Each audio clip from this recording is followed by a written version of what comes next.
നമസ്കാരം. അങ്ങനെ ചിങ്ങമാസം വരികയാണ്. അതായത് കർക്കിടക മാസം ഇനി ഏതാനും ദിവസങ്ങൾ കൂടിയുള്ളൂ.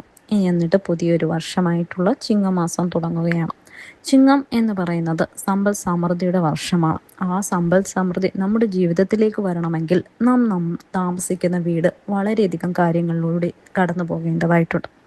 നമ്മുടെ വീടിനെ നമ്മൾ അങ്ങനെ തന്നെ വെച്ചുകൊണ്ടാണ് ചിങ്ങം വരവേൽക്കാൻ തയ്യാറെടുക്കുന്നതെന്നുണ്ടെങ്കിൽ ചിങ്ങത്തിൽ നമുക്ക് ലഭിക്കേണ്ട ചില നല്ല കാര്യങ്ങൾ ഒരുപക്ഷെ വഴിമുടക്കിയേക്കാം.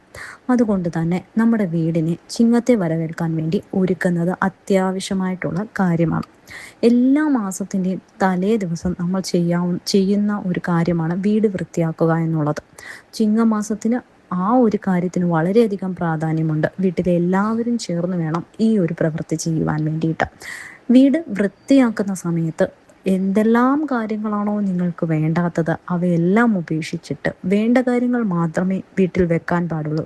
പൊട്ടിയതോ ഉപയോഗശൂന്യമോ ആയിട്ടുള്ള ഒരു കാര്യങ്ങളും നിങ്ങളുടെ വീട്ടിൽ ഉണ്ടാകാൻ പാടില്ല. എല്ലാം മാറ്റുക. എന്നിട്ട് നല്ല കാര്യങ്ങൾ, അതായത് എത്രത്തോളം സ്പേസ് നമുക്ക് നമ്മുടെ വീട്ടിൽ ഉണ്ടാക്കാൻ സാധിക്കുമോ അത്രത്തോളം സ്പേസ് ഉണ്ടാക്കുക എന്നുള്ളത് വളരെ ഇമ്പോർട്ടൻ്റ് ആണ്. എങ്കിൽ മാത്രമേ പുതിയ കാര്യങ്ങൾ നമ്മുടെ വീട്ടിലേക്ക്, നമ്മുടെ ലൈഫിലേക്ക് കടന്നു വരികയുള്ളൂ. ഇപ്പം തലേ ദിവസം തന്നെ വീട് മുഴുവനും വൃത്തിയാക്കാം.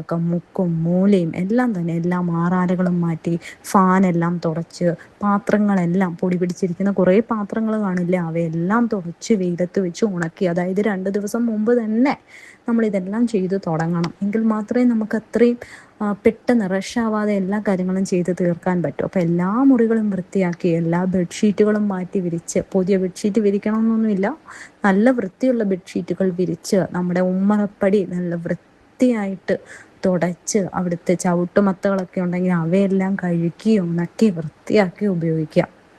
അതുപോലെ തന്നെ മുൻവശത്ത് ഒരുപാട് പുല്ലൊക്കെ പിടിച്ച് കിടപ്പുവാണെങ്കിൽ അവയെല്ലാം ചെത്തി വൃത്തിയാക്കി, അതായത് ചിങ്ങമാസം വരുന്നതിന് മുൻപ് തന്നെ നമ്മൾ നമ്മുടെ വീട് ഒരുക്കാൻ തുടങ്ങേണ്ടതാണ്.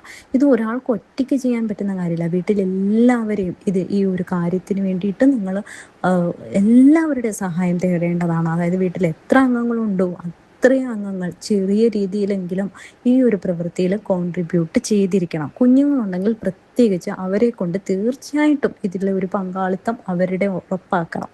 അതുപോലെ തന്നെ അത്തം തുടങ്ങുമ്പോൾ തൊട്ട് നമ്മൾ അത്തപ്പൂ ഇടുന്ന ഒരു ശീലം കുഞ്ഞുങ്ങളെ പറഞ്ഞു കൊടുക്കുക. അതായത് നമുക്ക് ഇന്ന് അന്യമായിക്കൊണ്ടിരിക്കുകയാണ്.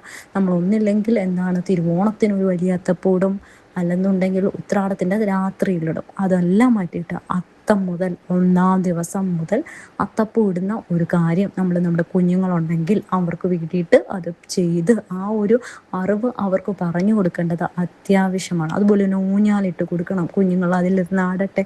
അതുപോലെ തന്നെ കഥകൾ, നമ്മുടെ ഓണത്തുമായി ബന്ധപ്പെട്ടിട്ടുള്ള എല്ലാ കഥകളും അവർക്ക് പറഞ്ഞു കൊടുക്കേണ്ടതാണ്. അങ്ങനെ വീട് മുഴുവനും വൃത്തിയാക്കിയിട്ട് നമ്മുടെ മനസ്സിലെ മാലിന്യങ്ങളും പൂർണ്ണമായിട്ടും ഉപേക്ഷിച്ച ശേഷം മാത്രമേ നമ്മൾ ഓണത്തെ വരവേൽക്കാൻ നിൽക്കാവൂ. അതായത് ചിങ്ങമാസത്തെ നമ്മൾ വരവേൽക്കാവൂ. നമ്മുടെ വീടൊക്കെ ഇത്രയും വൃത്തിയാകുമ്പോൾ തന്നെ നമ്മുടെ ജീവിതത്തിലേക്ക് പോസിറ്റീവായിട്ടുള്ള ധാരാളം കാര്യങ്ങൾ വരും. നിങ്ങളൊന്ന് ചെയ്തു നോക്കൂ.